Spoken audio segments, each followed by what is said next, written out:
Some of Doria Ragland's body language signals during her appearance in Netflix's Harry and Meghan suggest her daughter Meghan Markle was in the room for her interview, a body language expert has suggested.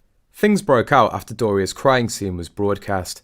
Fans all pointed out the uncanny resemblance between Doria and Meghan, comparing Meg crying at the Queen's funeral with Doria crying on Netflix. People were surprised to see the two's gestures and expressions similar people. Was it Meg who taught her mother how to cry? And a body language expert pointed to evidence Meghan was directing Doria right in front of the camera. There were sniffles like she was crying, and then came the wiping of the non-existent tear. I have a 60-inch TV with HD. I can count the pores on a person's face. There wasn't a tear in sight with Doria. Additionally, Sussex's friends in the same episode also sniffles and wipes away no tear. Truly pathetic. The first idea Jesus, a body language expert, explored was whether Doria had a daughter in the room for the interview. Jesus said, "I'm sure you noticed Doria was rehearsing her words in some way at the very beginning. She looks up and begins vocalizing some words.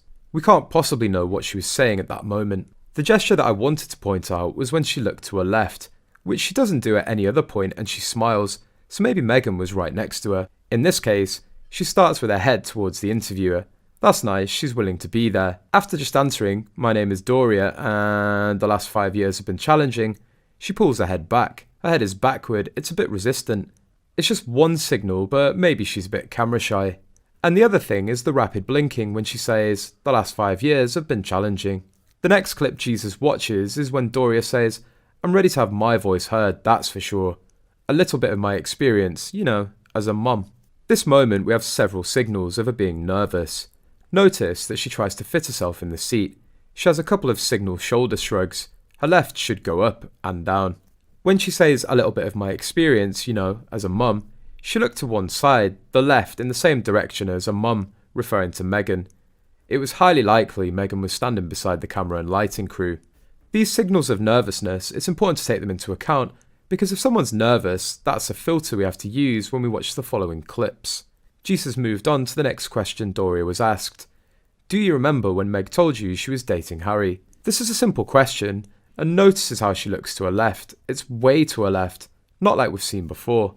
This is to the left, so that's the memory bank. So she's actually remembering the moment when Meghan told her she was dating Harry. Doria told the interviewer, "I do, and when she told me, we were on the phone and she says, she stayed out of the hubbub. She seemed sincere and respectful during the wedding and thereafter. Meanwhile, for 5 seconds I sympathised that her dad and his family came out of the woodwork to have an opinion about their connection to fame.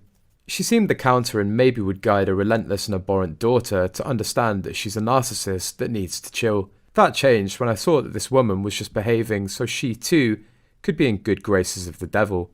Sad."